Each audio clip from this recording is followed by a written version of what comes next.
로마서 10장에 대해서 좀 이야기를 해보겠습니다.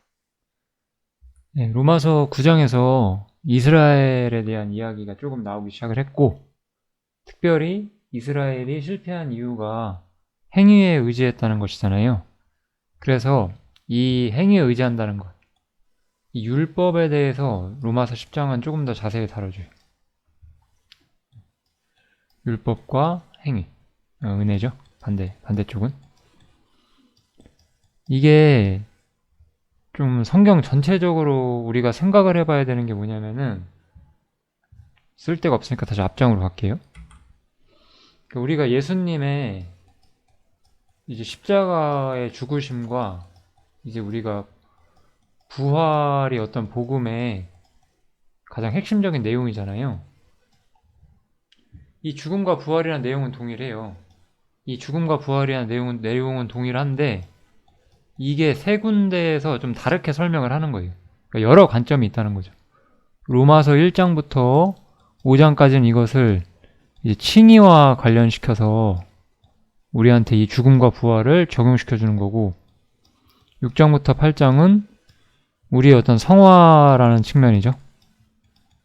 우리의 어떤 성화라는 측면. 조금 더 자세히 보면 이제 우리가 죄의 권세로부터 해방받는 부분에 대해서, 그 다음에 여기서는 이 9장부터죠. 9장부터 11장까지는 이제 이스라엘의 어떤 문제들을 좀 다루고 있어요. 그래서 이 9장부터 11장은 똑같은 복음에 대해서 이 이스라엘의 문제를 조금 가져오고, 11장에서 이 부분이 좀 완료가 돼요. 아무튼 먼저는 율법은 장차 없어질 거잖아요. 그래서 로마서 10장에 이런 말씀이 있죠. 그리스도는 모든 믿는 자에게 의를 이루기 위하여 율법의 마침이 되시니라, 이런 말씀이 있어요. 율법의 마침이 된다는 말은 어떤 율법이 종결된다는 걸 의미하는 거예요. 율법이 이렇게 영향력을 발휘하는 시대가 쭉 오고 있었는데, 율법의 마침이 된다는 것은 이게 끝난다는 거예요. 이렇게 더 이상 율법이 효력을 발휘하지 못하게 된다는 거죠. 이 믿는 자에게 의를 이루시기 위해서 율법이 어떤 그 효력이 멈춰지는 자리에 오게 된다, 이것을 지금 이야기를 하는 거예요. 그래서 제가 고린도 후서를 제가 하나 찾아놨죠. 고린도서 3장에 이런 말씀이 있어요. 우리는 모세가 이스라엘 자손들로 장차 없어질 것에 결국을 주목지 못하게 하려고. 장차 없어질 것이 뭔가요? 장차 없어질 것? 율법이죠, 율법. 이게 좀 오해하시면 안 되는 부분은 분명히 있거든요. 우리 그때 그 로마서 7장에 보면 그 율법이 거룩하고 의롭고 선하고 지금도 우리의 양심에 어떤 우리가 하나님 앞에 도덕적으로 잘못하고 있는 것들을 비춰주는 그런 건 분명히 있거든요. 그런 게 아니라 어떤 하나님의 경륜을 우리가 보고 있잖아요. 로마서 9장부터 이스라엘에 관련된 그런 경륜에서 율법은 기능을 이미 끝났다는 거예요. 이스라엘은 율법 안에서 실패로 종결됐다는 거죠. 그래서 이 장차 없어질 것의 결국을 주목지 못하게 하려고, 율법에 주목지 못하게 하는 것을, 율법이 온전한 것이 아니라 장차 올 것의 그림자일 뿐이기 때문에 주님께서는 그 모세의 얼굴을 수건으로 가렸었다, 바로 이런 얘기를 하는 거예요. 이 모세 얼굴이 수건으로 가려지는 것도 뭐 별별 희한한 교리들이 많아요. 근데 그런 거 다 사실 쓰잘데기 없는 이야기들이고, 중요한 것은 모세가 율법을 대표하는 사람이기 때문에 율법 아래서 이스라엘이 영광받아야 되는 게 아니거든요. 이들도 똑같이 복음과 은혜 아래서 영광받아야 되기 때문에 이거는 주목지 못하게 하려고 주님께서 수건으로 덮으셨다고 이야기하는 거죠. 그래서 이제 율법과 은혜를 좀 자세히 비교를 해줘요. 로마서 10장에서는. 이 비교를 어떻게 하는지를 살펴보는 게 우리가 오늘 같이 공부하는 어떤 주제가 되겠죠. 그래서 모세가 기록하되 율법으로 말미암는 의를 행하는 사람은 그 의로 살리라 하였거니와, 여기 보이시죠? 율법은 사람의 행위를 요구해요. 항상 율법으로 말미암는 의를 행하는 사람은 그 의로 살 것이다. 이렇게 율법은 사람의 행위를 요구를 하죠. 근데 이제 문제가 뭐냐면 사람이 이 요구를 성취를 못한다는 거예요. 이 요구를 이루지를 못해요. 이게 행하는 사람은 그 의로 살리라라고 했지만 반대로 말하면 불순종하면 죽는다는 또한 굉장히 중요한 얘기는 율법을 가지고 있거든요. 율법으로 말미암는 의를 행하는 사람은 살 것이지만 그렇지 못한 사람은 죽는다는 거고, 사람은 율법 요구를 절대 이루질 못해요. 이거는 사실 우리가 복음을 믿는다면 다 인정하는 부분일 수밖에 없고요. 그것은 결국 우리에게 사망을 가져온다는 거죠. 바울 사도는 이것에 대해서 뭐 당연히 이거는 어떤 우리의 경험적으로 우리가 알 수 있는 부분이기도 한데, 바울 사도는 이거를 어떤 구약의 말씀을 인용해서 이 부분을 설명하고자 해요. 이런 건 참 정말 사도의 지혜라고밖에 볼 수가 없죠. 그래서 이게 지금 신명기에 나오는 성경인데, 이 신명기를 바울 사도가 인용하는 거를 한번 보실게요. 믿음으로 말미암는 의인은 이같이 말하되 네 마음에 누가 하늘에 올라가겠느냐 하지 말라. 올라가겠느냐 함은 그리스도를 모셔 내리려는 것이다. 또 누가 음부에 내려가겠느냐 하지 말라 하니 내려가겠느냐 함은 그리스도를 죽은 자 가운데서 모셔 올리려는 것이다. 이렇게 이야기를 하죠. 이 행위로 말미암는 의를 추구한다는 것은 이 앞장에 나온 거잖아요. 이 행위로 말미암는, 율법으로 말미암는 의를 추구한다는 것은 이 주님의 사역을 무의미하게 만든다는 거예요. 여기 말하는 것처럼 네가 만약에 행위로 하나님 앞에 간다라고 한다는 것은 그것은 그리스도를 모셔 내리려는 것이다. 혹은 그리스도를 죽은 자 가운데서 모셔 올리려는 것이다. 이렇게 말하면서 이 주님이 하신 일, 이거 좀 특별히 하나님께서 하신 일이라고 좀 봐야 되는데요. 하나님께서, 이게 무슨 얘기냐면 하나님께서 예수님을 땅으로 보내세요. 이 땅에 예수님을 보내셨죠? 또 예수님이 죽으셨을 때 예수님을 다시 부활시키시죠. 이 두 가지는 사실 하나님이 하셨다고 볼 수가 있는 부분이에요. 제가 좀 이렇게 표시할게요.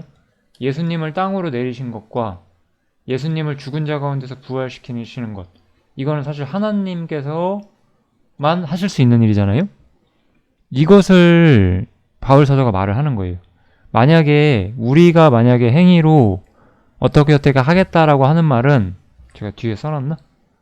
예, 여기서 좀 써놨네요. 예. 우리가 행위로 주님을 이 땅에 내려오시게 할 수는 없잖아요. 여기 말하는 것처럼 네 마음에 누가 하늘에 올라가겠느냐 하지 마라. 올라가겠느냐 함은 그리스도를 모셔 내리겠다는 것이다. 우리가 행위로 율법을 이룬다라고 말한다는 것은 내가 행위로 하늘까지 올라가서 하늘에 계신 예수를 이 땅에 내려보내는 하나님의 역할을 내가 하는 것이다. 그런 말을 하는 거예요, 지금. 그만큼 물론 약간 다른 견해도 있어요. 이 부분은 약간 난제 중 하나이기 때문에 약간 다른 방식으로 제가 말씀드릴 수도 있는데, 뭐 그런 건 좀 중요하지 않고 중요한 거는 이 부분이죠. 지금 제가 말하는 이 윗부분에 대한 해설은 정확히 이해 안 되셔도 괜찮거든요. 그거보다는 율법으로 말미암는 의, 행위로 말미암는 걸 추구하는 것은 결국은 믿음과 완전히 대치된다는 거예요. 예, 율법과 은혜 지금 비교하고 있잖아요. 율법과 믿음은 결코 공존할 수 없다. 이것만 정확히 이해해 주시면 괜찮아요. 이거 다시 한번 제가 설명해 드릴게요. 또 우리가 또 행위로 어떻게 정말 우리를 잘 살려서 죽어있는 우리를 우리가 스스로 부활시킨 만큼 우리가 행위로 하나님의 의로 나아간다고 한다는 말은 그리스도를 죽은 자 가운데서 살려낼 수 있는 거랑 마찬가지다, 그런 말이에요. 그러면 이것이 우리가 율법을 얼마나 잘 지켜야 이 일을 할 수가 있어요? 이 복음을 잘 모르는 사람이 이해하지 못하는 게 뭐냐면, 우리의 행위가 조금 나아지면 하나님이 나를 조금 더 좋아해 주시지 않을까예요. 그런데 이거는 좀 연합이라는 측면이거든요. 하나님을 기쁘게 하려면, 하나님이 기뻐하시려면 도대체 어떤 일이 일어나야 하나님이 기뻐하시냐는 거죠. 오직 이거예요. 예수님을 이 땅에 내려보내셔서 완전히 순종하시고 하나님은 그것에 대한 기쁨 때문에 예수님을 죽은 자 가운데서 다시 살리시는 거거든요. 그러니까 인간의 행위로 이 하나님을 기쁘게 하는 일은 절대적으로 불가능한 거예요.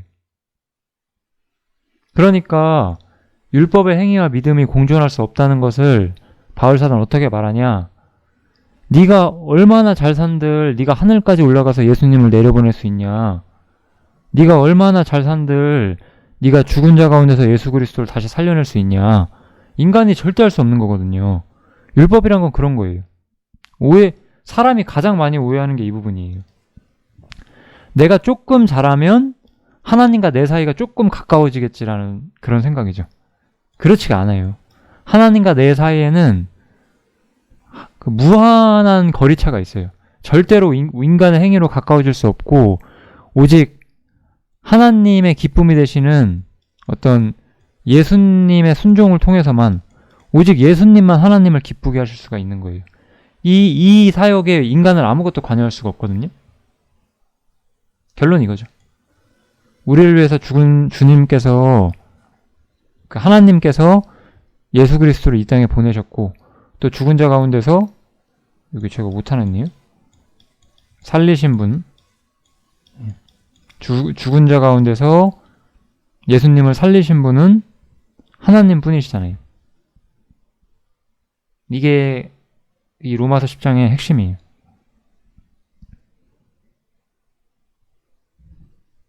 우리가 도대체 얼마나 순종해야 하늘에 올라가서 예수님을 이 땅에 보내셔서 사람을 구원하시라고 말할 수 있겠어요? 이런 거 불가능한 거예요. 우리가 누구 하나 살릴 수 있나요? 우리의 순종으로? 안 되죠. 율법의 행위와 믿음이 공존할 수 없다는 것을 바울사도는 이렇게 아주 독특한 방식으로 좀 설명을 해줘요. 이 구절이 약간 좀 어려우실 수가 있어요. 근데 중요한 것은 율법의 행위와 믿음이 공존할 수 없다는 거, 이것만 이해해 주신다면은 이 로마서 10장은 충분히 이해하셨다고 할 수가 있어요. 그리고 항상 이런 난제를 풀 때는 이 난제 자체에 집중하는 게 아니라 이 난제를 설계하는 이유가 뭐냐, 이 글이 써져 있는 목적이 뭐냐를 생각하셔야 돼요. 이 목적은 우리가 뭘 통해서 볼 수 있을까요? 문맥을 통해서 볼 수가 있죠. 성경의 문맥. 이 문맥은 너무나 여기서 명확해요. 율법은 정말 아무것도 아니고 믿음만이 중요하다는 걸 말하는 거기 때문에 우리가 이거 100% 잘 헷갈려고 이해 안 된다고 하더라도 이 부분을 이해하는 데는 사실 지장이 없어요. 이 성경을 이 율법의 행위와 믿음이 공존할 수 없다는 것 말고 다른 방식으로 풀려고 하는 의도는 매우 잘못된 거죠. 오히려. 그 다음에 이제 이 로마서 10장 진행되다 보면 이 사람이 마음으로 믿어 의에 이르고 입으로 시인하여 구원에 이른다라고 말하죠. 이 마음으로 믿는다는 것은 사실 어떤 우리 개인이 가진 이 신앙의 진실성을 말하는 거예요. 예, 뭐 더 길게 말할 필요가 절대 없죠. 그냥 한마디로 전 항상 여기서 이런 표현을 써요. 사람이 정말로 거듭나 있는지. 저는 어떤 사람이 그리스도인으로서 어떤 기본이 보이지 않을 때 항상 거듭남을 의심해요. 그게 가장 합리적이거든요. 거듭난 사람은 이 믿음의 진실성이라는 것이 있고 이것이 그 사람의 삶과 행동 모든 걸 바꿔요. 생각보다 주님의 능력은 강력하시죠. 그리고 이렇게 믿는 사람들은 사실 입으로 어느 정도 시인하고자 하고 이걸 실천을 해요. 그리고 이게 되게 중요해요. 왜냐하면 입으로 시인해서 구원에 이른다라고 성경은 말을 하거든요. 그리고 구원이라고 하는 것은 우리가 그 지옥 형벌에서 구원받는다는 게 아니라 어떤 실제적인 형태의 구원이죠. 이 실제적인 형태의 구원이라고 하는 말은 세상의 권세로부터 우리가 이 땅에 사는 동안에 자유함을 느끼는 거예요. 어떤 성화의 능력을 경험하는 삶을 살게 된다는 거죠. 예, 구원이란 단어가 단순히 그렇게 지옥에서 건져받는 거, 그것만이 구원이란 용어의 전체는 아니거든요. 구원이란 것은 항상 우리가 칭의, 죄사함을 얻고 의롭다함을 받았다는 것보다 조금 더 포괄적인 용어예요. 예, 구약 성경에서는 구원이 항상 위험에서 빠져나오는 것을 말해요. 어떤 누구의 위험이냐? 대적들의 위험이죠. 다윗이 하나님한테 자신을 구원해달라고 기도하고 그런 것들이 지옥 형벌에서 구원받는 것이 아니잖아요.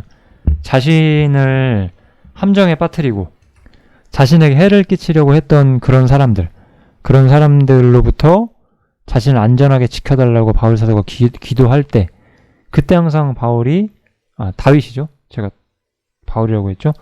예, 다윗이 이 구원을 하나님께 바라죠. 이렇게 구원은 어떤 세상 권세, 그리고 영적인 위험, 사실 이것이 지금 현대 우리의 대적들이거든요. 그래서 이런 것들로부터 우리가 안전해지는 것이 바로 성경에 말하는 구원이고, 그래서 구원은 입으로 시인함으로써 우리가 실제적으로 가게 되는 거예요. 우리의 신앙을 고백하고 구별된 자리에 서는 것이 실제적으로 우리가 성화의 길을 가는 가장 첫 번째 일이라는 거죠. 신앙을 고백하지 않는 그리스도인들은 매우 연약한 그리스도인들이에요. 아무것도 할 수가 없어요, 그 사람들은.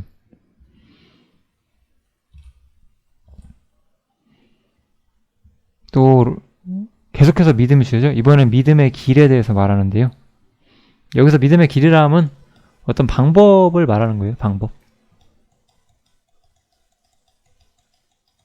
그래서 저희가 믿지 아니하는 일을 어찌 부르리요, 듣지 못하신 일을 어찌 믿으리요, 전파하는 자가 없이 어찌 들으리요, 보내심을 받지 아니하였으면 어찌 전파하리요, 기록된 바 아름답도다 좋은 소식을 전하는 자들의 발이함과 같으니라 하면서, 이건 복음이 전해지는 방식이에요.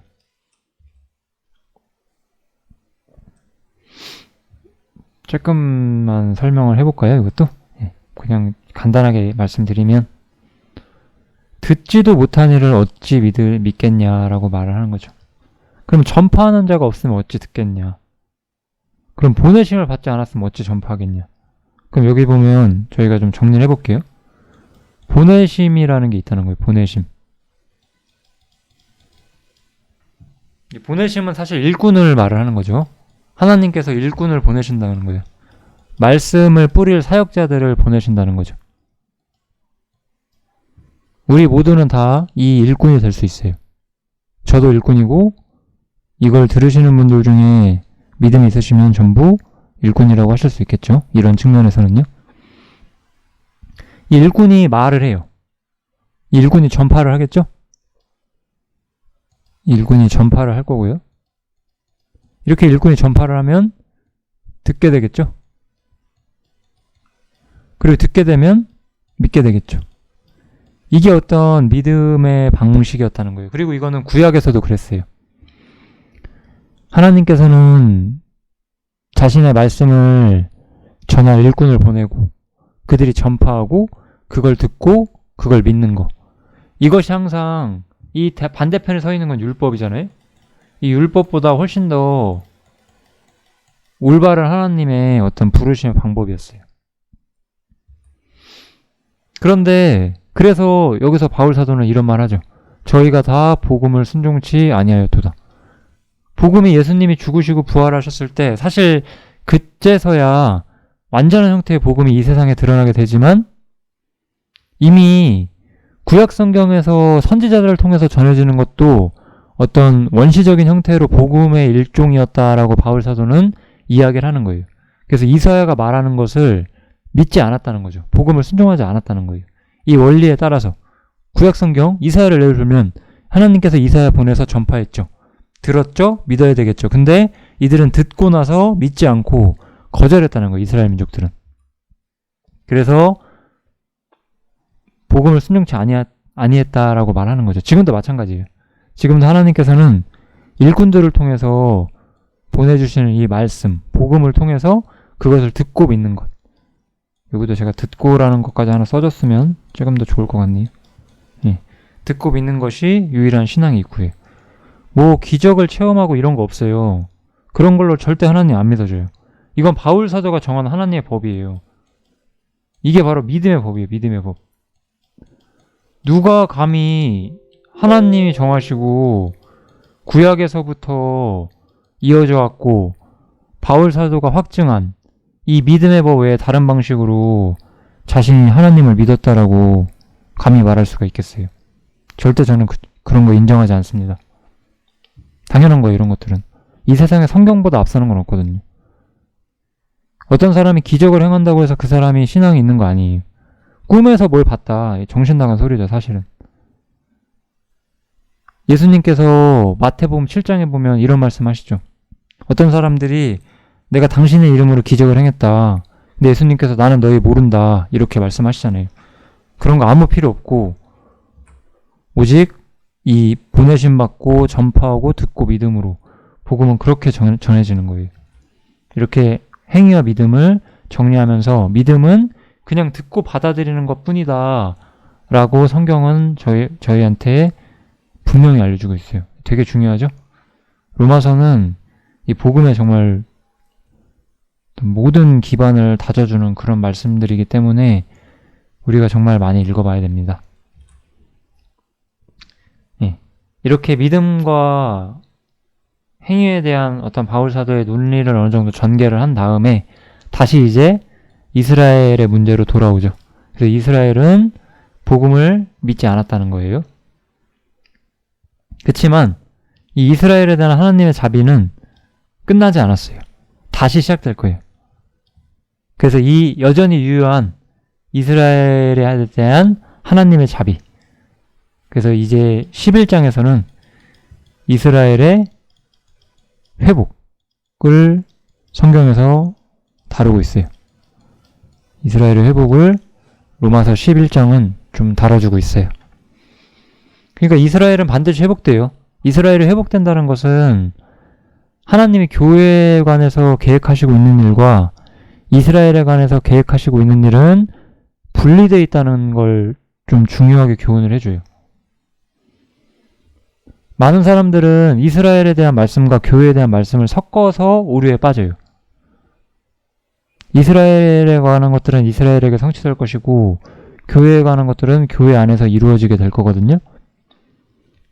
그것을 바울 사도는 분명히 구분하고 있고 우리들도 구분해야 되는데 현대 기독교계가 이런 거를 잘 구분을 안 하고 있어요. 아무튼 이 부분은 뭐 제가 더 길게 말씀드리지 않아도 될 것 같고 마지막으로 그래서 이런 구절이 로마서 10장에 나오죠. 이스라엘을 대하여 가라사대 순종치 아니하고 거스려 말하는 백성에게 내 가정을 내 손을 벌렸노라 하셨느니라. 예, 이스라엘에 대한 하나님의 계속되는 자비 그것이 이 말씀에 나타나 있죠. 11장에서 이 이스라엘에 관한 이야기를 정리를 마저 해드리면 될 것 같습니다. 일단 10장은 여기서 마치겠습니다. 전체적으로 되게 중요한 부분이라서 이 은혜와 율법, 행위와 믿음을 구분하는 것은 굉장히 중요한 주제예요. 사실 이거는 그냥 제 개인적인 것인데 저는 어떤 기독교인들하고 대화를 할 기회가 생기면 저는 항상 이것을 물어봐요. 은혜와 율법을 구분할 수 있냐? 행위와 믿음의 차이를 아냐? 혹은 가인과 아벨의 차이를 알고 있냐? 이런 걸 저는 많이 물어보거든요. 관심들이 없습니다. 근데 사실 얘기해보면 아는 사람을 본 적이 없어요. 저는 사실. 근데 사실 우리랑 저랑 같이 교제하는 형제님들 이거 모르시는 분 한 분도 없으실 거예요. 저처럼 이렇게 디테일하게 정리 안 하시더라도 아마 대부분 정확히 아실 것 같고요. 아무튼 이 믿음과 행위를 구분하는 이 주제 너무나 중요하니까 마무리 잘 해주시고 로마서 11장에서 다시 마저 공부하겠습니다. 감사합니다.